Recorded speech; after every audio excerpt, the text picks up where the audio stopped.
All right, so I want to continue on with the procedural terrain, but this time I am not making any enhancements to what the feature set has, what it's capable of doing. Instead, it's time to reorganize some of the code. So I just wanted to walk through what those changes were, because as I was initially creating this, it was more just here's a start to this. And now that I'm proceeding even farther, I need to correct it. I need to make some changes to improve how this handles over time. That being said, this is not a mistake. I didn't do it on purpose, but this is not a mistake. The way that I deal with architecture is that I do not implement architecture until architecture is needed. It's one of the fastest ways I find to shoot yourself in the foot is to write architecture for things that aren't necessary yet, and then effectively find that you've painted yourself into a corner. And now your architecture is designed with one thing in mind, and now that you're actually doing it, there is some different way of how you want to adapt it and merge it, and who knows what this code is doing. If you have to alter your architecture after you've created it, that's the highest chance for bugs. All right, so let's talk about what these changes are. So first of all, here is our island. This is what was working before. We also have force graph in here. So if I turn on force graph, we can see we get all the various points in it. And of course, running it this way so it runs smoothly. Now, great, that works. But our terrain itself has gone through an update. So before, we used to have lots of variables inside of here when we would make changes, but that has changed. Instead, I've actually split this out into an organization of data where we have multiple layers of data being applied to the terrain. Now, at the moment right now, it's kind of overkill, but I'm going to want this for the next section, for where the force graph is effectively altering the terrain. Basically, every single time that we were executing a change or making a change in the terrain, it had to reprocess everything for the purlin noise. Then it had to reprocess the island. Then it's going to have to reprocess the force graph settings. Effectively, I want to get rid of those stages and basically turn them into stages that can cache their results. So here we are, these different layers that are caching their results. There's two things about them. One is, can it be rebuilt? Am I allowing it to be rebuilt? And two, am I allowing it to apply? Which right now there's very little here. So this one is what effectively creates it. If I don't have this apply the changes, then nothing happens. But I've got rebuild all. So if I don't have those, then we don't see the terrain. But right now, if I tell it you can rebuild the terrain or I can apply the terrain, here's the terrain. Now the terrain settings are down here. So I can change stuff about this, but nothing's happening. That's because it's not rebuilding the terrain every time I'm making changes right now. I can mark rebuild. And now, as I have that, I can see these different changes fluctuating throughout the terrain.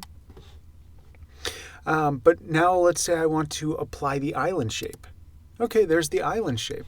And here's the island data. If I alter this, nothing's happening. Well, let's let that rebuild as well.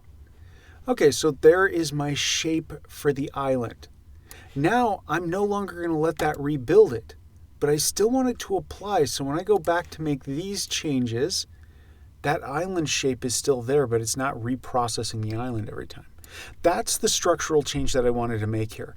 So it's still designer friendly. I can see the stuff happening in real time, but I'm splitting apart these sections of it that would start to slow down the entire operation and make it take seconds or tens of seconds or even minutes to complete a process. Okay, so let's take a look at how the code changes happened, or what's going on with this. So Terrain Tool used to have lots of fields in here, and there still are, but I have one in here called Layer Fields.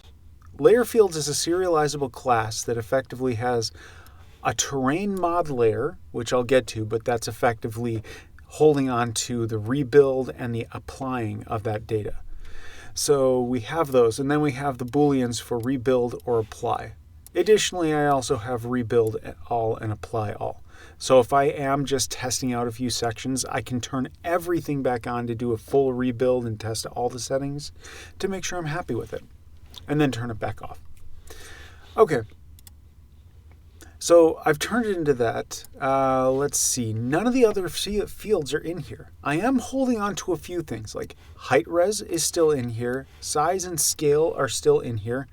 Technically, I guess I don't need size and scale anymore, do I? Is anything using them? Oh yeah, it's still being used. It gets used and set here. It gets set here. Do I actually do anything with it? I do. Okay, yeah. I still use size and scale. All right. So I need it. Thought I had an opportunity to get rid of even more content here. All right, so on enable, now in the previous video, I want to call out that there was a mistake. I had claimed that on validate would capture changes that happened to scriptable objects. So if I made a change to a scriptable object, that would automatically trigger the onValidate of any object that was holding on to it. And that's not true. The mistake that I had was that my update function was overactive. So basically, or any time that I happen to have changed one of those values in the scriptables, it determined that something in the scene changed and it triggered all the updates. So the updates happened. And so it just kept processing, and it led to my assumption of that mistake. But there is a difference. I'm calling that out because I did fix it to make sure that we're dealing with it anyway. All right, so on enable, one of the first things that I'm doing is I'm going through every layer that we have, because as you see here, we have a Perlin layer and an island layer. Remember the Perlin noise, where we take 3 different sets of Perlin data and the slopes, and we combine them together to produce this initial island, this initial land shape. And then we have the island application, where we're taking an island shape and applying that. Now, right now, the island shape is round, and that's all that it does, but that's fine. Okay, but we could change that out later. Okay, so these are the layers, and now if we take a look at the layers, these are the layers. Like if I look at this is the island layer, here's the island layer, I have the properties down here as well, just so I can keep this visible and still have the main terrain settings here, and just apply them. Now, even if I don't have this selected, but I still grab one of these objects and alter it, even though terrain isn't selected, it still applies the changes, and I get to see that right away. Okay. Now let's move back into the code. So same thing as before. During the start, we disable everything. We disable everything in case we start this. Don't really need that as much anymore. I don't think we're dealing with update anymore. That's true. We're not. Yay, I can get rid of this code. I'm going to Control KC. I'm going to comment it out for now. All right, so, but for every layer, we set the tool to equal this, because each one of those needs to hold on to this. This terrain tool object that we're in, this is effectively what's going to manage the data as it moves across. Now, I might also need to hold on to extra pieces of information that get passed around, but for now, it's just the terrain shape itself. All right, so now refresh terrain. I had other functions in here before that were doing things like getting the height res, getting the size, setting the mesh, but I moved it all into here, into refresh terrain. So the first thing it does is it gets the height res, it gets the size, it gets the scale, and then it resets the mesh. It's resetting the mesh to zeros all the way across the board, because I'm not doing anything to the existing structure of the terrain. I am just replacing it. So I don't need to get the data. That's one of the things I was doing in the last one. Now I'm going through every single layer and I'm checking to see whether or not I should rebuild the layer. And I check that by saying, do I have layer.rebuild? So if I told it on that specific layer, let's expand this out. terrain. Oh yeah, and let's see if changes happen. Changes are still occurring. Good.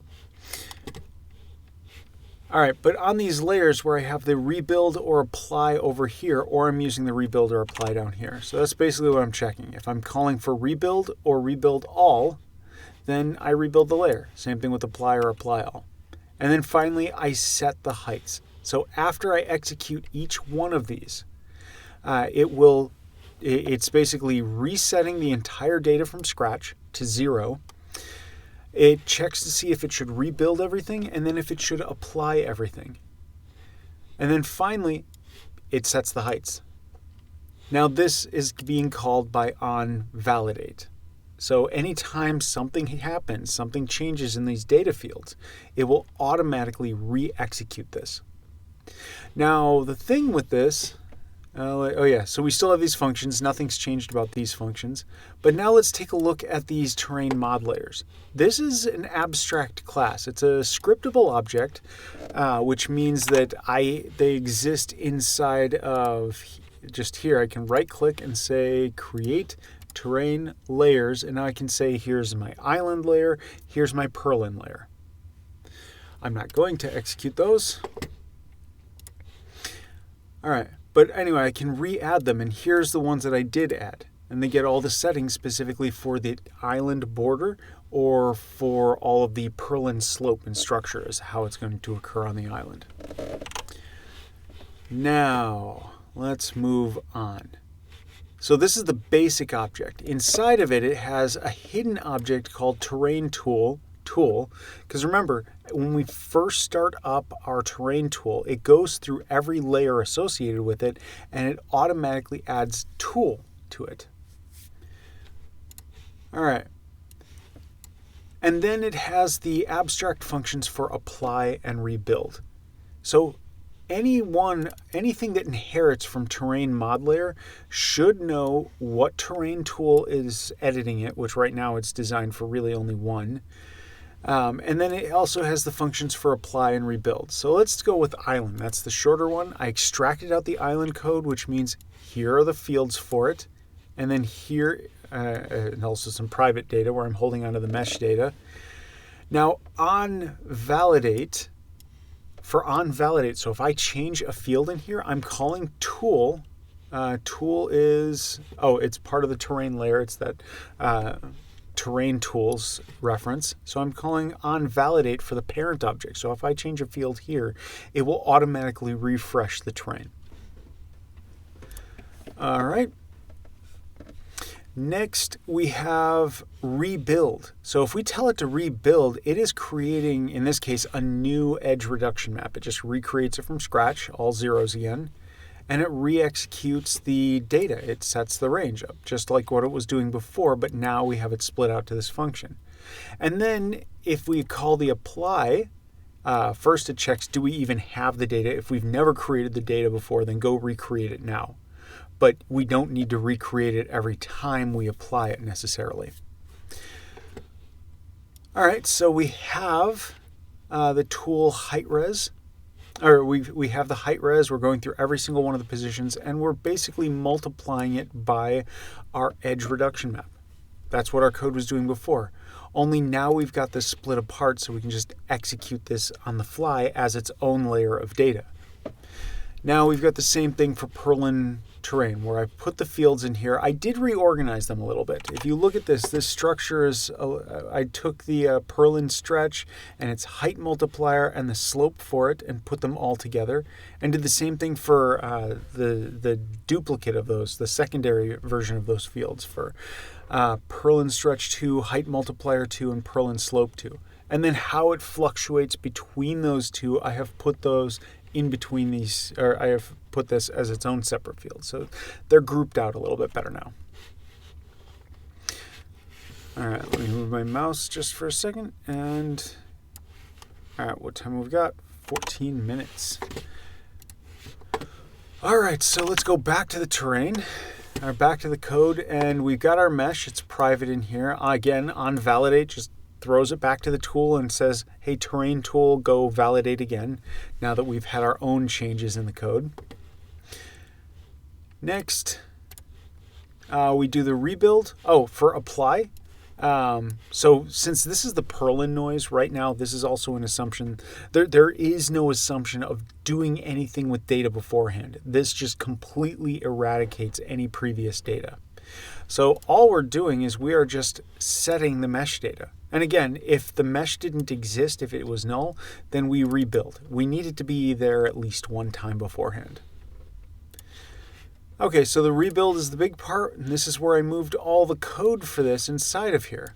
I recreate our mesh for this object, for this Perlin terrain mod layer. I recreate it here. Then I go through each one of these, of the positions, and find its spot, and then there's the mesh, but I don't apply it yet. I leave that for the apply.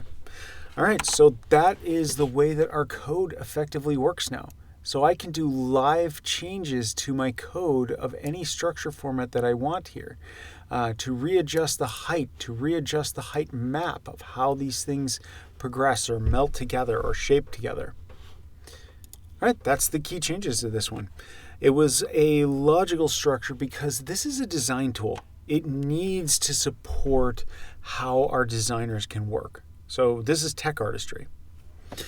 All right, thanks. If you find any bugs in something that I say, such as the last time where I put in saying that onValidate automatically tied in and passed its data on, please call me out. In case there's something that I didn't capture and realize later on for my mistake, but I don't want to be calling out any kind of errors without the chance of going to correct them. So please call me out on anything that seems off. I'm still going to be learning all the time. I will have some misjudgments on how things work, even things where I knew how they worked before but failed to remember it, and because I was seeing a different behavior I wasn't expecting. All right, that's it.